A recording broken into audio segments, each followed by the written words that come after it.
Why are we reading through the Haftarah? This Shabbos is actually named for the Haftarah. So the Haftarah itself is really troubling.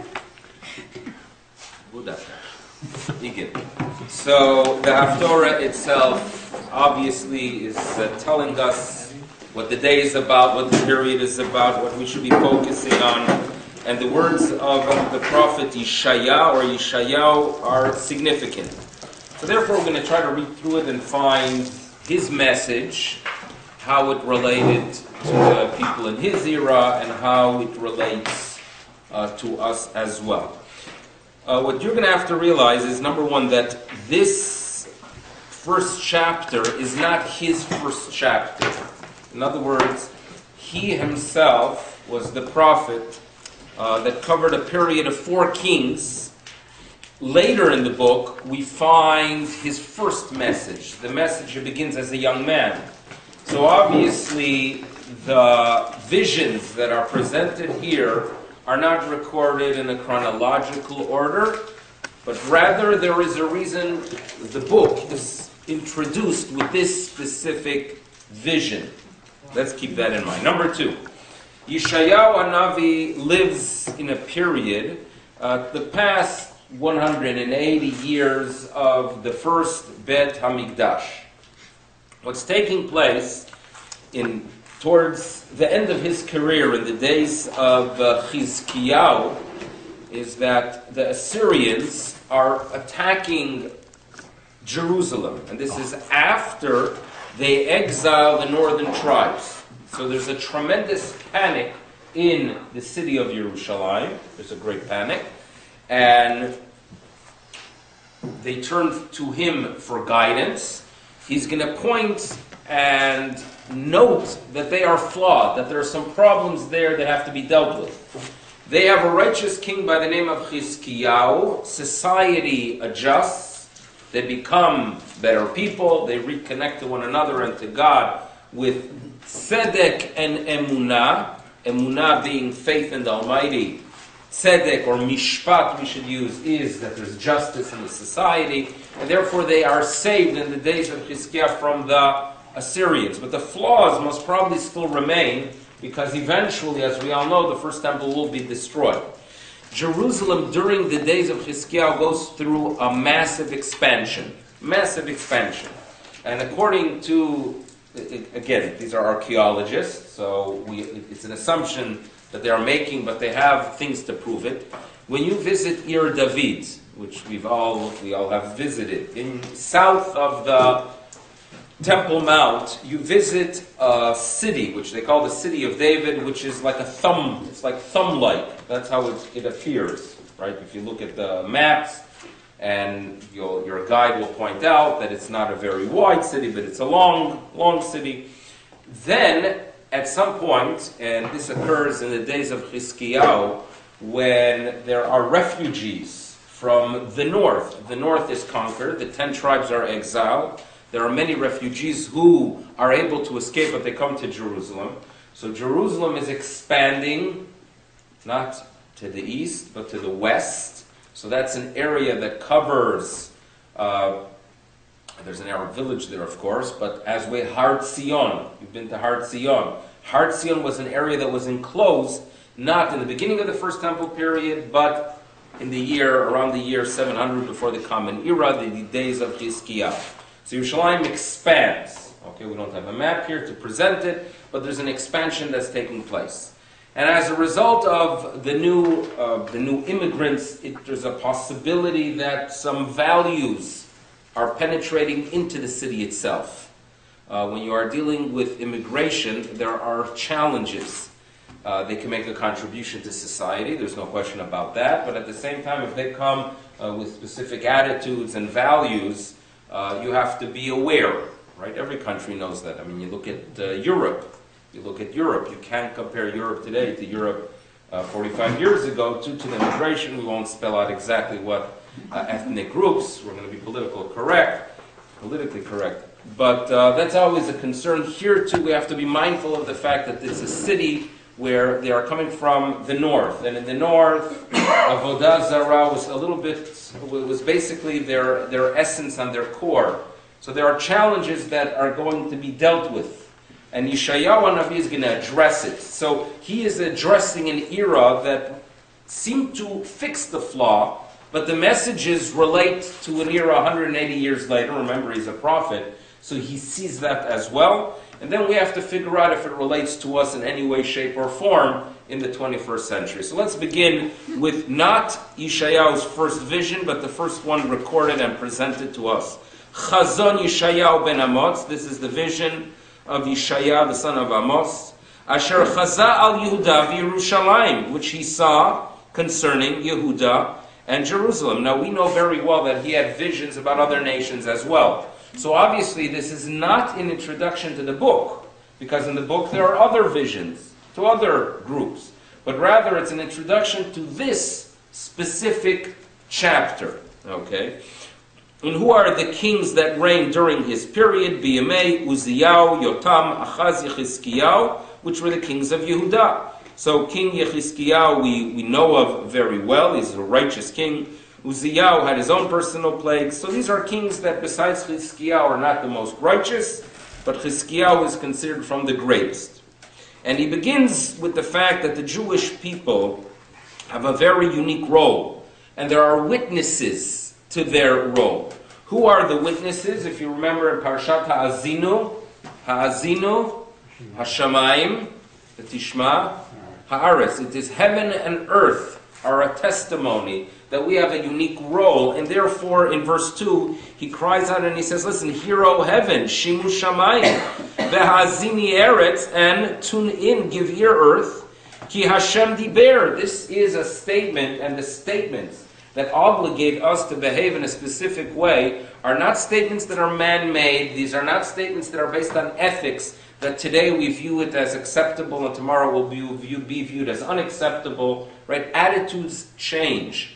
When you rely only on attitudes that are man-made, it is not long-term. If you look in general, the world was extremely supportive of Israel between 1948 and 1967. In general, you had a feeling, there was comfort, pride, the nations of the world. That was the attitude that existed then. If Jews believed that they are secure because there's an attitude in the world out there that everyone loves Israel and is impressed that a nation that just went through the Holocaust is able to rebuild and accept immigrants and allow them to integrate into society, if we're going to rely on the world itself, we're not in good shape. But why? Attitudes change, outlooks change, philosophies change. What is being taught in the universities changes, right? And it's obvious regarding this specific issue that in universities, right? If you walk into any department of humanities, what is being taught is about how evil Europeans are, right? And their colonial attitude and interest in conquering the world. Now, colonialism is something of the past, but there is still one colonial power that still exists. And what is the colonial power that wants to manipulate and control others? Russia. What, Israel? You're talking facts. You're talking facts. How is it presented? Israel. Because Israel is Europeans who came in. They are Europeans after all. And these Europeans came to the Middle East, right, to occupy and take away land from the Palestinians who are the original inhabitants of the area. Attitudes change, and therefore over here we're being told that we have witnesses in verse 2, Shamayim va'aretz, and the words are spoken by Hashem Diber. And what are those words? God says, Banim gidalti veromamti, that children I have raised and exalted, romemut, romem, leromem, to elevate. Ram venisa, when we say that God is Ram, what does that mean? He's elevated. When we were elevated by God, we had a unique role. God chose us, He gives us a unique role. We have an understanding of what the purpose of life is, what we are here for. We have clarity. And we are supposed to go ahead and teach that clarity to humanity. But what do? Vehem, and they go ahead and rebel against me. And how do they rebel against God? So, the Almighty is going to note that we the people of Israel were acquired by God. But He acquired us not to just live on our own, but rather, on a continuous basis, He is still providing us with our needs. Naturally speaking, the people of Israel should have vanished a long time ago. Why do they survive? Why are we still around? Because there is a God that relates to us. He is still giving. It was not just an experience 3,400 years ago that gives us our identity. We have a relationship with Him. He's taking care of us. That's what we have to believe in Judaism. And just as throughout the years in the wilderness, He gave them the supernatural food, the manna, we have to believe that our existence remains. He is still giving. He's providing. So there are two reasons for us to recognize that there's a God and we have a responsibility towards Him. The fact that He acquired us, and the fact that He is still giving us, taking care of our needs. And that within nature you understand, the prophet tells us in verse 3. Yada shor koneu. In other words, the ox knows his owner. It seems to be, I never bought an ox, and I'm not planning to in the near future, but when you buy an ox, he senses that when he's pulled away by a specific individual, this is the person that will be taking care of me. So the acquisition itself develops a relationship with the ox. That's with the nature. The donkey is for the donkey, and it takes him a little bit longer. So when does he acquire an understanding that he has a person that is taking care of him? Chamor, get it? When he is going to be placed in the evus ba'alav, when they put the trough in front of him, right? When the master feeds the donkey, then he knows, you know what? This is the guy that's taking care of me. So in other words, within nature there's an understanding. There are those bodies, there are those animals, there are those creatures that understand the master by just being acquired by the master. There are those that understand it when they are fed. We have both. We were acquired by God at Sinai. God is taking care of our needs like the donkey. But yet, even though, so let's read verse 3. Yadashor koneu. The ox knows the owner. Chamor knows evus ba'alav. The donkey knows the trough of the master. Yisrael, on the other hand, lo yada. The Israelites, unfortunately, don't have knowledge. Ami lo idbanan, we do not perceive. Yada. In other words, a lot of our Judaism is to have knowledge of the past. When we sit in the sukkah, we are supposed to sit in the sukkah and be mindful of the fact that future generations should know that when we left Egypt, we sat in a sukkah. Yedi'ah usually applies to knowledge, information. How do we get information? By studying and by hearing it from our teachers and our parents. That is, Yisrael, unfortunately, does not know the past, lo yada. But then you should be mindful of what's taking place today. That today, if you read the news, you realize that there's a God that's watching over us. You have to be mitbonen, you have to analyze, you have to perceive what's taking place. Jews should be familiar with what's happening. And you should go ahead and assess the situation today in the Middle East and realize that there was a miracle that the Almighty gave wisdom to man to develop a system to defend against missiles, and at the same time gave wisdom to us, or created a situation where we walked into Gaza and discovered tunnels, right? This is an Almighty that's extremely working overtime over the past few weeks. Obviously, we have a responsibility of perceiving it, and therefore it's compared. The ox, which knows by just the fact that he has an owner, the ox is yada. The chamor, the donkey, has the ability to mitbonen, to perceive the fact that if I'm getting food now, I have an owner. Israel, on the other hand, are lacking both lo yada and also lo hidbonan. So that's what we're told in verse 3. And woe, in verse 4, the prophet's going to complain about us a little bit more. Now, there are levels to nations. Right? You could have when we call a nation a goy. Goy became a term to non-Jews, but it's not such a bad one. We could come up with a much worse one. But what is the idea of a goy? A nation. What defines a nation? Well, they share the same territory, the same language, ethnicity, they look alike. That's a goy. The goy could relate to the word gviyah, just the bodies are similar. But then, if they upgrade and they develop some kind of social system, they are in am. In am. The word am is similar to the word im, that there's some kind of togetherness, that they could go to a court and they could go ahead and have something that brings them together as a nation. So goy is a raw level. Am is a far more enhanced, correct?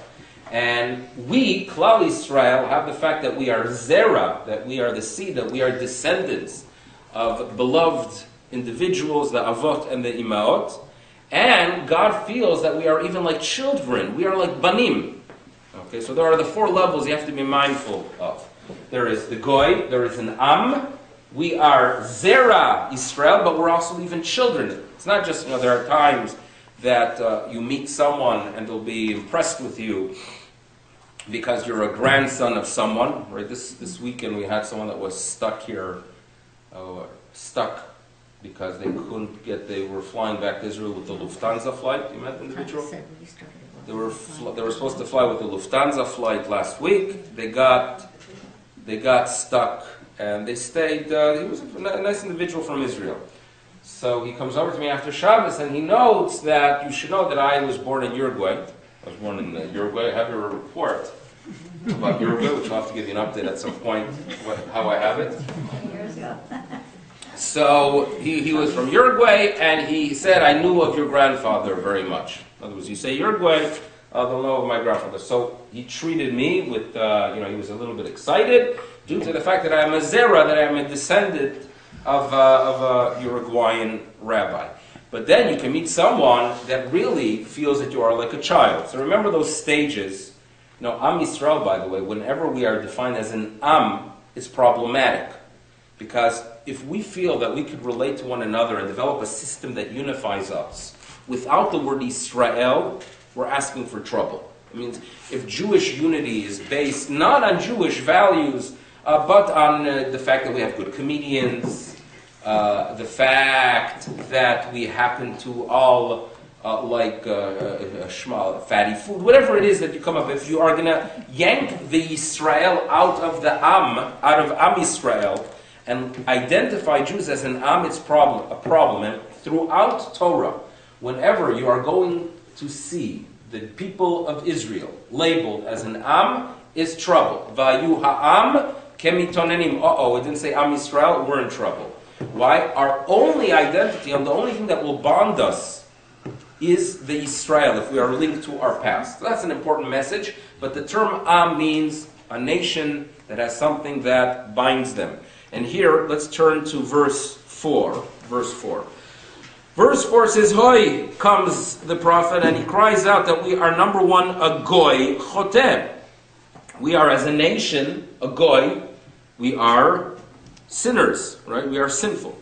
Number 2, even our level of am, that which is supposed to bind us, level 2, is burdened with sin. Keved avon, it is burdened, becomes kaved, like heavy, it weighs down due to sin. And we have to realize that for us to become Am Yisrael, we have to learn how to deal with guilt. If your mistakes of the past are ones you believe are an integral part of you, and you do not learn the tools given in our religion to deal with it, you're not going to become Am Yisrael. Sin can burden you. And Yeshayahu is going to make it very clear later on that the biggest problem we have is the fact that we view sin as something that is very difficult to get rid of. And absolutely it is easy, he's going to tell us. It is not a big deal. All you got to do is go ahead and utilize tshuva. What prevents us from turning into an Am Yisrael? It is identifying sin as something that's heavy. It's not heavy. Deal with it. It vanishes. Right? They have these computer games that kids have, that they shoot things, and you can shoot a tiny little bullet, and this whole big creature explodes. Ask your grandchildren, right? They have a little thing, they'll explode. Why is it? Because the bullet has the ability to explode the creature on the iPad. So, obviously, it is easy, even though it is big, there's something very small, and that's what tshuva is about. What prevents us from tshuva? Our personal mishugasin, making the sin into something that's big and overwhelming. We have the ability to overcome. And therefore, as an Am, the reason we did not upgrade into Am Yisrael is because we've identified the sin as something that is big and weighing us down. Zera, we are a Zera. Remember, it was Goy, Am, Zera. We are the descendants of some great people. But unfortunately, instead of utilizing it to become a Re'ah with one another, to become friends, we make it and we turn into something that is Ra, Mere'im. And worst of all, we are Banim Mashchitim. We are destructive children. When you go ahead and sin, and there's an enjoyment there, the Almighty understands it. In other words, He goes ahead and He creates this this wonderful, I think there's something that's terrific, the gesunde cheeseburger that's really, really good, and we give it temptation and we bite into it, so the Almighty understands, listen, I created humans. Sometimes they're going to stumble. But to go ahead and perform a sin that gives us absolutely no hana, no benefit at all, and we do it because we have an agenda to go ahead and agitate the Creator, that is considered hashchata, that's destructive. To go ahead and do things just because you want to agitate the giver of the law, that isn't hashchata. And therefore we are banim, which naturally you would expect the children to want to please their parents. We are unfortunately mashchitim. Azvu et Hashem. We have abandoned Hashem. Ni'atzu, and we caused a tremendous amount. We caused anger to Kedosh Yisrael, to the God of Israel. Nazaru achor, and we stepped backwards. So as commentators explain, that when you go ahead and want freedom and don't want to deal with any higher authority, that's one thing. To go ahead and abandon God and then adapt pagan philosophies and pagan guidelines, that's stepping backwards. Because you're not enjoying your freedom at all. You are just stepping back. God wanted us to go ahead and upgrade as a nation. We are stepping backwards. In verse 5 we are told. Rabbi? Yes? Why does it say Zera Maraim? I mean, I understand Goy Chotei, Am Keved Avon, and Bani Mashchitim, but why Zera Maraim? Because their ancestors were good. Oh, so they explain it that we are Zera on its own is the word. We are a Zera. We are descendants of some great people. That's what the word Zera is. Meraim does not apply to the ancestors, but rather what we did with the Zera. We are a Zera. We're Zera. We were supposed to go ahead and utilize it to have a relationship with Hashem. What do? We turn into Meraim. So we are the Meraim, not Avram, Yitzchak, and Yaakov. They're in good shape. Verse 5, Al matuku otosifu sarah, that you go ahead and you are beaten and you continue with your sins, and we are told, Kol rosh lechali, kol levav davai. In other words, your pain, you continue acting, you continue your path, even though you are being beaten. In other words, it seems to be that when a person goes through an ailment, but they learn from the ailment what foods to avoid, and then they become healthier people. So the ailment itself has a purpose. To go through an ailment, but to ignore the signs and ignore the message, so then the suffering is purposeless. You are going through suffering, and that's what's going to be described in the next verse, but you are doing absolutely nothing to try to figure out your flaw. Verse 7, we're going to have to move a little bit faster. Verse 7, Artzachem shmama, your land's going to be desolate, burnt, and foreigners are going to eat your land. It's going to be as if people who was overturned by strangers. Sometimes your land is overturned by a neighbor. Your neighbor has an interest in expanding, so he'll do it with sensitivity. In 1967, when Israel conquered Yerushalayim, there was a tremendous amount of sensitivity to go ahead and preserve the holy sites. Right? You could have your opinion on the matter, and the holy sites I do not refer just to the Kotel, I refer to the Church of the Holy Sepulchre and to the Al-Aqsa Mosque. Israel had that sensitivity. It was probably necessary to go. So they weren't conquering it as strangers. They were conquering it with an intention that as soon as possible, this will become an integral part of Yerushalayim. Ma'apechat zarim, when foreigners conquer, right, they go ahead and they destroy, they do whatever they want. They have absolutely no interest. And therefore, this is a warning that Israel will be conquered by those zirim. So how will Israel remain? Verse 8. V'notra bas Sion, the daughters of Zion will remain kesuka bakerem, they will remain like a deserted watchman booth. Kimuluna bamiksha.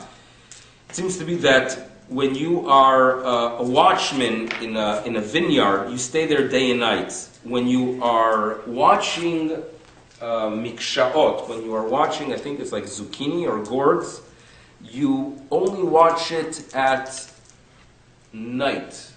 Why is it? Because these gourds are hard. Animals don't eat them.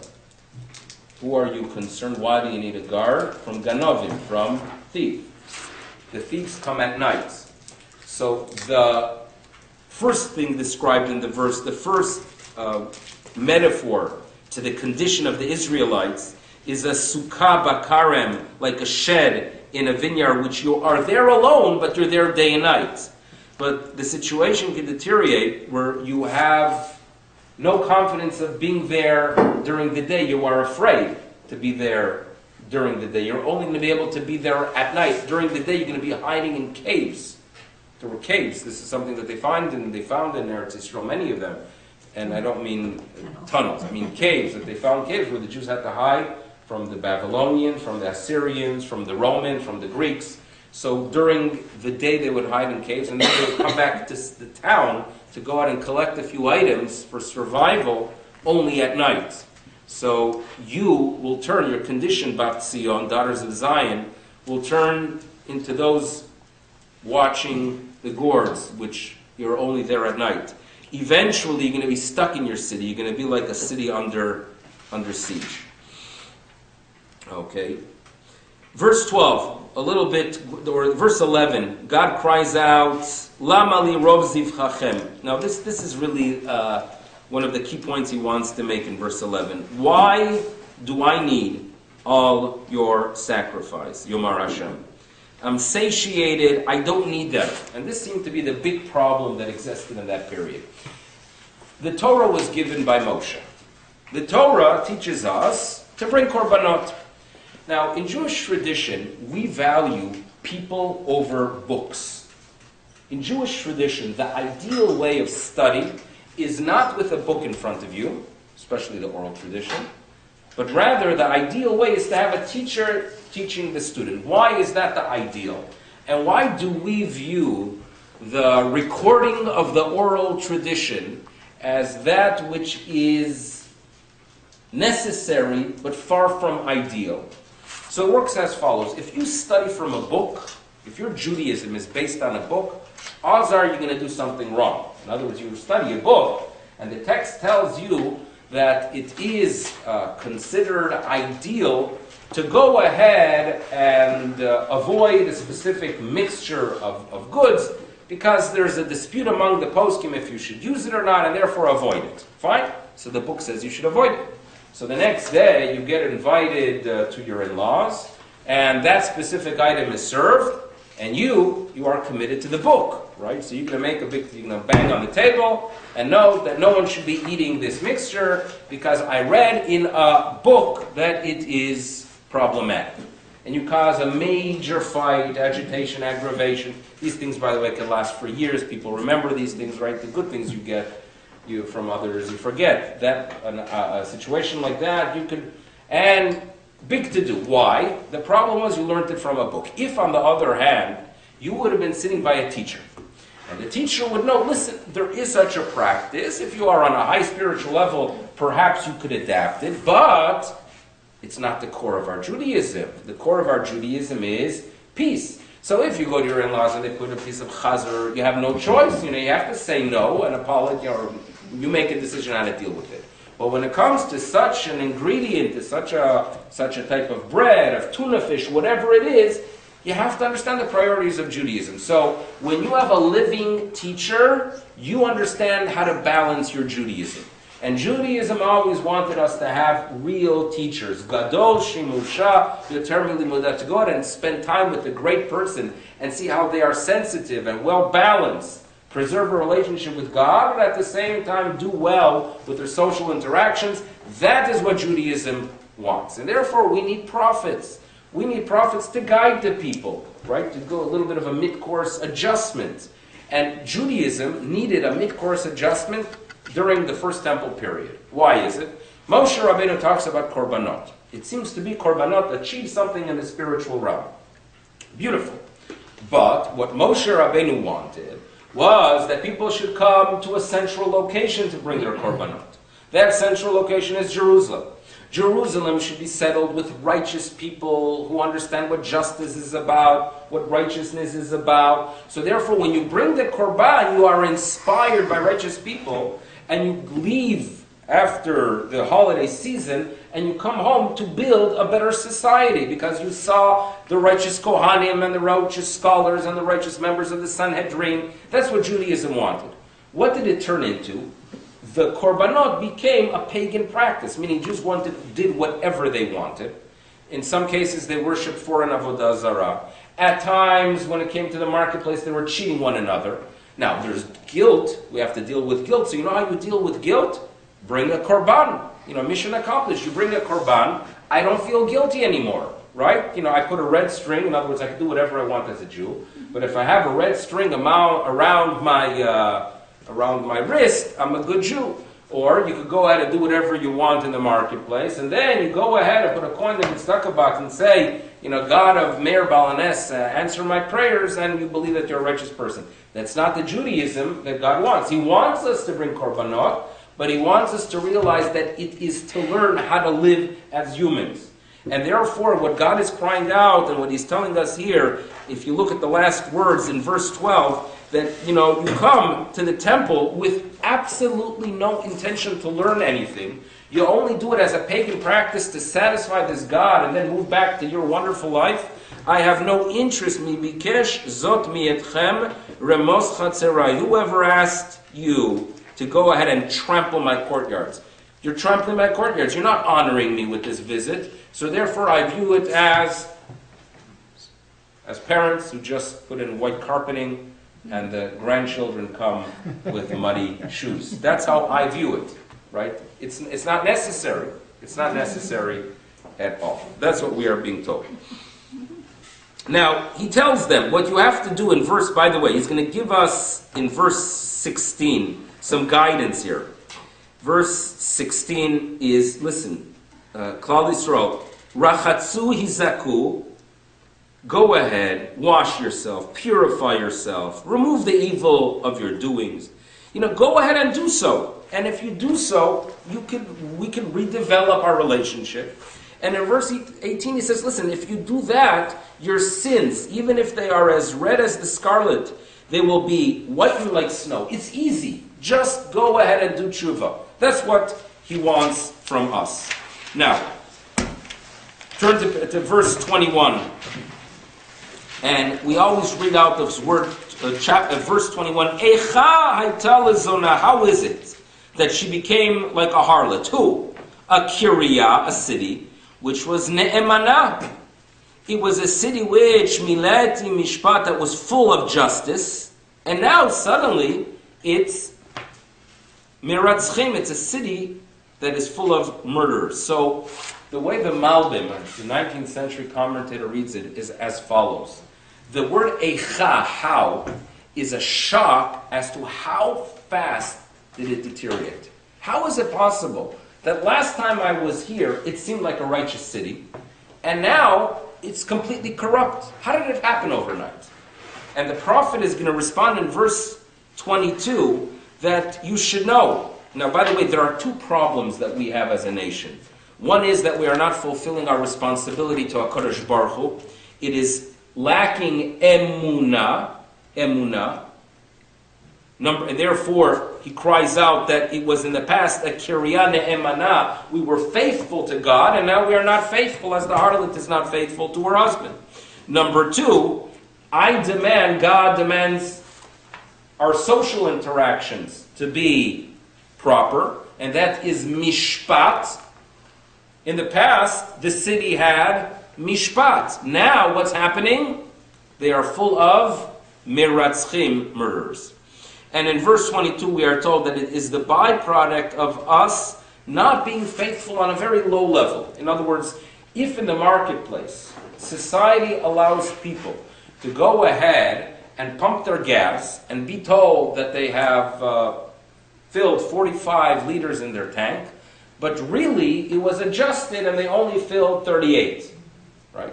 That's a society that has a problem. Society has a responsibility of preventing such a thing. So therefore, when you see the stamp at the ESO section that says that it was measured by the Department of Weights and Measures or something like that, you realize that that's something that we should celebrate, that we are in a society, that there is an awareness. It would be nice if mechanics would be monitored as well, and that they don't, sell you some cheap gadget that costs $12 for 270. But nevertheless, there's a problem in society, and it is addressed when you have such departments.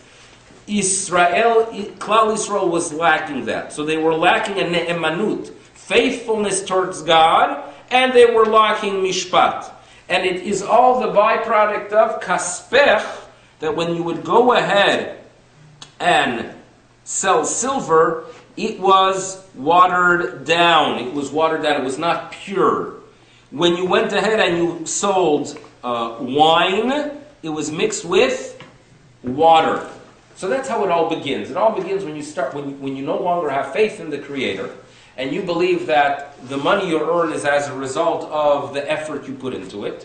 So therefore, you want to cut corners. So if you are selling wine, and every single jug you sell, 5% of it turns into water, that adds up a tremendous amount. And the Torah warns us that is a very destructive act. If you remember, right before we are warned that Amalek is going to be attacking us if we misbehave, we are warned to have precise stones for measurements. Why? The weights are important because that's honesty. It's what God demands. Honesty in the marketplace. This is a nation that was lacking it, and of course believed that, I brought a korban, I gave tzedakah. My brother, who was in Florida at some time, he was in an old shul. I told you the story, that he served there as a gabbai, or a little bit as a teenage rabbi when he was 19, an old shul, about gigantic old building with 11 older fellows. So he noted that the gabbai told him a story that the windows were donated by the mafia, by Lansky and Siegel. They were donated by the mafia, and what would happen is that they would actually come to shul on Shabbas and get a mishaberach, right? And someday, some Italian guys would come to the shul to pay up. In other words, they were, Sunday they weren't in shul anymore, but they would come and they would send pay up. And the way it worked was that the Italians would get a list, right? That you're supposed to kill so-and-so at 2 o'clock. 2:30 play my mishaberach, and Misha should be back, to bring in the shipment from Capone. So in other words, that's how they work. Why? I gave tzedakah, I'm a righteous person.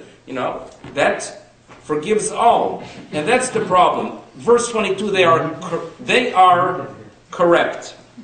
They are corrupt, completely corrupt.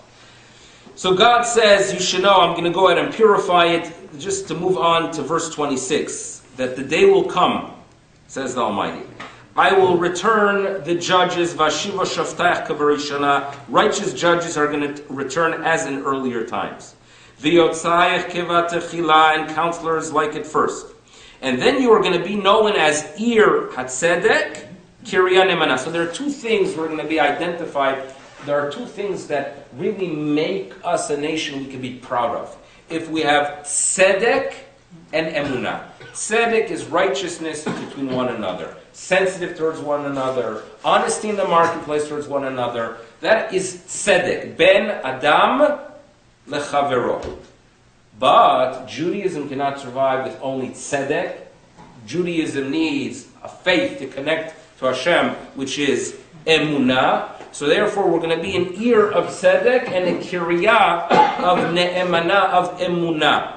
Now, the Israelites, if you look at the area of Yehudah, they were exiled one day. And he is addressing that exile, the fact that they are going to return. Zion is Zion, Jerusalem. The other areas are people who are going to return as well. The commentators explain that the flaw in Sion related more to flaws between people. Zion, Yerushalayim, was the capital of the region. In the capital, there's a tremendous amount of commerce. God expects a high level of awareness towards honesty in the capital because the marketplace is active, people exchange goods. You have the responsibility of being honest when it comes to mishpat, when it comes to honesty between humans. Now, if you live out I'm not saying the wild, but you live out in suburbs, if you live out in villages, in the country, there's not so much commerce there. You have an opportunity to focus on meditating and rekindling your relationship to Hashem. There, what tempted them was avodah zarah. So what the last verse tells us is as follows. Sion, the people in Yerushalayim itself, they will merit one day a redemption and merit to return b'mishpat tipadeh. If they focus on justice in Zion, in Jerusalem, where there's commerce, the main focus should be on justice. Shavea, those who return and are not from Zion, they are in the country. Commerce is not their challenge. Ben Adam l'chavero is not their challenge. They're sitting alone most of the time. What's their challenge? Their lack of faith. So therefore, v'shavea b'tzdaka, and the tzedakah here refers to the tzodek, what is right, which is our relationship to God. That's how the commentators explain it. The messages of Yeshayahu are relevant because it reminds us how to view Judaism, how to view society, a responsibility we have to one another, a responsibility of honesty, and never to rely on our Judaism and the few things we do as one that free us from being good people, being ethical. And that's a message that we read during this period of time, which indeed we hope that by us improving, we merit a redemption and only hear good news everywhere, and in Eretz Yisrael especially. Thank you for listening. A good day. Yeah.